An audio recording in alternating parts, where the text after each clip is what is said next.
ఈ నెల 26న tank bund అగ్ని ప్రమాద ఘటన తర్వాతనే గల్లంతైన అజయ్ కోసం సర్చ్ ఆపరేషన్ కంటిన్యూ అవుతోంది. ఇవాళ కూడా హుస్సేన్ సాగర్ ప్రాంతంలో వెతుకుతున్నాయి రెస్క్యూ టీంలు. నిన్న సర్చ్ ఆపరేషన్ లో డీఆర్ఎఫ్, ఫైర్ సిబ్బందితో పాటు ఎన్డీఆర్ఎఫ్ టీమ్స్ పాల్గొన్నాయి. ఇప్పటికే హుస్సేన్ సాగర్ లో బోటింగ్ సర్వీస్ నిలిపివేశారు. టూరిజం అధికారి ఫిర్యాదుతో లేక్ పోలీసులు కేసు నమోదు చేశారు. ఈ నెల 26న ట్యాంక్ బండ్ అగ్ని ప్రమాద ఘటన తర్వాత గల్లంతైన అజయ్ కోసం సర్చ్ ఆపరేషన్ కంటిన్యూ అవుతోంది. ఇవాళ కూడా హుస్సేన్ సాగర్ ప్రాంతంలో వెతుకుతున్నాయి రెస్క్యూ టీంలు.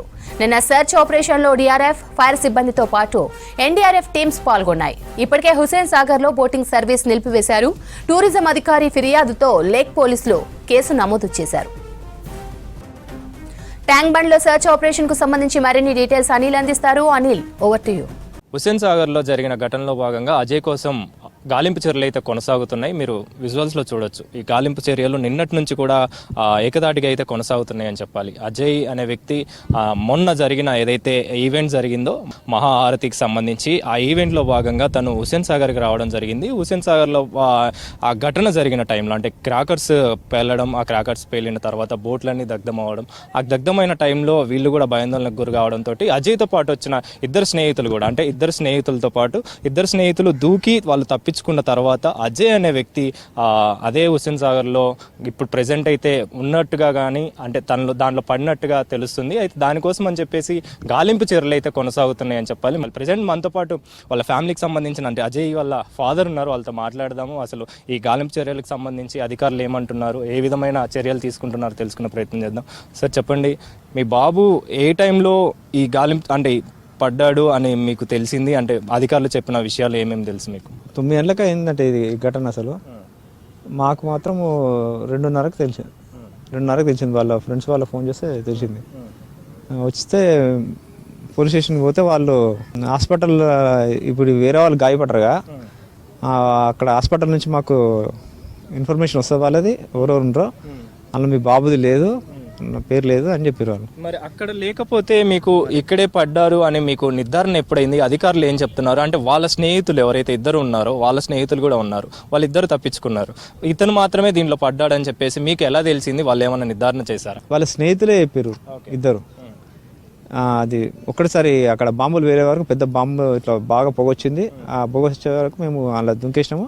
మేము వచ్చేసినాం, కానీ తర్వాత అజయ్ కోసం కూడా పోయినాం, కనిపించలేదా అని చెప్పారు. పోలీసులు ఏమంటున్నారు అంటే మీరు కేసు ఫైల్ చేశారు, సో దాని తర్వాత ఎలాంటి గాలింపు చర్యలు కొనసాగుతున్నాయి? నిన్నటి నుంచి కూడా వెతుకుతున్నారు, అంటే ఇప్పటి వరకు కూడా దొరకని పరిస్థితి. పోలీసులు ఏమంటున్నారు ఈ విషయంలో? వెతుకుతున్నాము. ఇప్పుడు డిఆర్ఎఫ్ టీము వాళ్ళు 10 మందిని పెట్టినాం. ఇప్పుడు దొరుకుతాడు, ఇప్పుడు తొందరనే దొరుకుతాడని చెప్తున్నారు. అధికారుల విషయానికి వస్తే ఇటు పోలీసు అధికారులే కావచ్చు, ఆ రోజు జరిగిన ఈవెంట్కి సంబంధించి కావచ్చు, పై అధికారులు అంటే ప్రజాప్రతినిధులు కావచ్చు, వాళ్ళందరూ ఏం మాట్లాడుతున్నారు మీకు సంబంధించి ఇన్సిడెంట్? ఎవరు ఏ అధికారి మమ్మల్ని అడగలేదు, ఏ ప్రజాప్రతినిధి కూడా రాలేదు. ఎవరు రాలేదు, ఎవరు వచ్చి మమ్మల్ని ఏం పరామర్శించలేదు, ఏం చేయలేదు. అజయ్ ఎందుకు రావడం జరిగింది? వచ్చిన తర్వాత కూడా ఈ ఇన్సిడెంట్కి సంబంధించి అంటే తను మణికంఠ అనే వ్యాపారి కోసం డబ్బులు తీసుకురావడం జరిగిందని చెప్పేసి బాకీ ఇవ్వడానికే రావడం, ఆ తర్వాత తనకి లైఫ్ జాకెట్లు అనేవి కూడా లేవని చెప్పేసి వాళ్ళ ముగ్గురికి కూడా లైఫ్ జాకెట్లు అనేవి లేవని తెలుస్తుంది. సో దీని మీద మీరు ఏ విధంగా మాట్లాడారు? ఇప్పుడు ముగ్గురు స్నేహితులల్లా రాఘవేంద్రకు ఫ్రెండ్ అట మణికంఠ. అతని ద్వారా ఈ అబ్బాయిలు ఇద్దరు ఫ్రెండ్స్ ఈ అజయ్ని తీసుకెళ్లారు. ఆ మణికంఠ అతను అజయ్ ఫ్రెండ్ కాదు, మిగతా ఇద్దరు ఫ్రెండ్స్ ఎవరైతే ఉన్నారో అతను ఫ్రెండ్ అని వాళ్ళు చెప్తున్నారు పోలీసు వాళ్ళు. ఏదేమైనప్పటికీ ఫైర్ సిబ్బంది అక్కడ అలౌ చేయకూడదు పిల్లల్ని, ఎందుకంటే అది రెస్ట్రిక్షన్స్ ఉంటాయి. ఎలాంటి టికెట్ లేకుండా, ఎలాంటి భద్రత లేకుండా ఎట్లా పంపించారు? సెక్యూరిటీ డిపార్ట్మెంట్ ఏం చేస్తుంది? దీనికి పూర్తి బాధ్యత ఆర్గనైజ్ చేసిన వాటి భరతమాత ఫౌండేషన్ వాళ్ళు తీసుకోవాల్సిన అవసరం ఎంతైనా ఉన్నది. ఇతను ఏంటంటే ఆటో డ్రైవర్, మా అన్నయ్య ఆటో నడిపించుకొని జీవనం సాగించేటువంటి వ్యక్తి. ఇప్పుడు 22 ఏళ్ళ బీటెక్ ఫైనల్ ఇయర్ అబ్బాయి 1-2 నెలలు అయితే ఉద్యోగం చేసుకొని కుటుంబాన్ని చూసుకునేటువంటి వ్యక్తి ఇప్పుడు దాదాపుగా 36 గంటలు గడుస్తున్నా కానీ ఇంతవరకు అబ్బాయి ఆచూకు తెలియకపోవడం చాలా బాధాకరము. ఈ తెలంగాణ రాష్ట్రంలో ఇంతమంది రాజకీయ నాయకులు ఉన్నారు, ఒక్కరు కూడా ఇంతవరకు స్పందించిన దాఖలాలు లేవు, ఇక్కడ వచ్చి పరామర్శించిన దాఖలాలు లేదు. నిన్న ఉదయం 3 గంటల నుంచి నిన్న రాత్రి 9 గంటల వరకు కూడా ఇక్కడే ఉన్నాము. 200 మంది మా కుటుంబ సభ్యులు, రక్త సంబంధికులు వచ్చి మంచినీళ్ళు, భోజనం కూడా ఎలాంటి ఆహార పదార్థాలు లేకుండా ఉన్నారు. ఇలా దిక్కుతోచిన పరిస్థితుల్లో ఉన్నాము, ఎవరు కూడా ఇంతవరకు ఆదుకునే పరిస్థితి లేదు. ఇది చాలా బాధాకరమైన దిగ్భ్రాంతి శాంతికరమైన సంఘటన. కేసు కూడా ఫైల్ చేశారు, అంటే కేసు ఫైల్ చేశారు మిస్సింగ్ అని కావచ్చు లేదా చేశారు. సో అధికారులు ఏమంటున్నారు? మీరు అన్నట్టుగా ప్రజాప్రతినిధుల విషయానికి వచ్చినా కానీ ఏ విధంగా స్పందిస్తున్నారు? ఒక ప్రజాప్రతినిధులు ఇంతవరకు కూడా ఎవరు వచ్చిన దాఖలాలు లేవు సార్. ఇంతవరకు కూడా ఎవరు కూడా రాలేదు, ఎవరు కూడా పరామర్శించలేదు. అదే ఈ కిషన్ రెడ్డి గారు దీని సంఘటన మీద చర్య తీసుకోవాలని చెప్పి మేము కోరడం జరుగుతుంది. దయచేసి కిషన్ రెడ్డి గారు మమ్మల్ని ఆదుకోండి. గరీబ్ వ్యక్తి, ఆటో డ్రైవర్ నడిపించుకునే వ్యక్తి చాలా దిక్కుతోచని పరిస్థితుల్లో ఉన్నారు.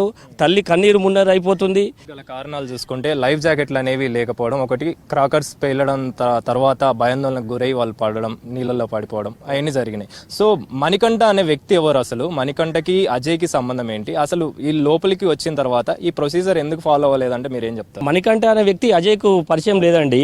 ఆ ఇద్దరైతే ఎవరైతే స్నేహితులు ఉన్నారో ఆ అజయ్ని తీసుకొచ్చారు ఇక్కడికి. అతను వెహికల్ మీద తీసుకొని వచ్చి మా ఫ్రెండ్ ఉన్నాడు మణికంఠ అని చెప్పి ఇక్కడికి వచ్చిన తర్వాత బోట్లోకి మణికంఠ తీసుకెళ్లి అని ఆ పిల్లలు చెప్పడం జరుగుతుంది. ఎవరైతే రాఘవేంద్ర, సాయి చంద్, మణికంఠ స్పీడ్ బోట్లో వచ్చి ఆ క్రాకర్స్ ఉన్న బోట్లోకి తీసుకెళ్లారట.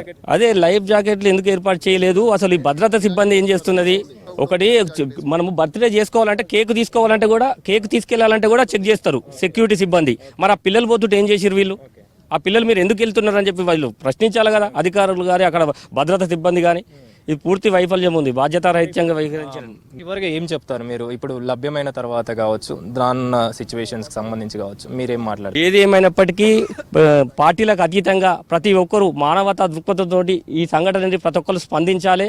రాజకీయ నాయకులు కానీ ఎవరు కూడా ప్రతి ఒక్కరు కూడా ఇక్కడికి వచ్చి ఈ సమస్యను పరిష్కరించాలి, వీళ్ళని ఆదుకోవాలని చెప్పి మేము కోరడం జరుగుతుంది సార్. వేరే ఎంత తొందరగా వీలైతే అంత తొందరగా మాకు దొరికేలాగా చూడాలి అని చెప్పేసి, దీనికి తగిన చర్యలు తీసుకోవాలని చెప్పేసి కూడా తల్లిదండ్రులు కావచ్చు, వాళ్ళ కుటుంబ సభ్యులు కావచ్చు కోరుతున్న సిచ్యువేషన్. కెమెరా పర్సన్ శ్రీనివాస్తో అనిల్, V6 న్యూస్, ట్యాంక్ బండ్ నుంచి.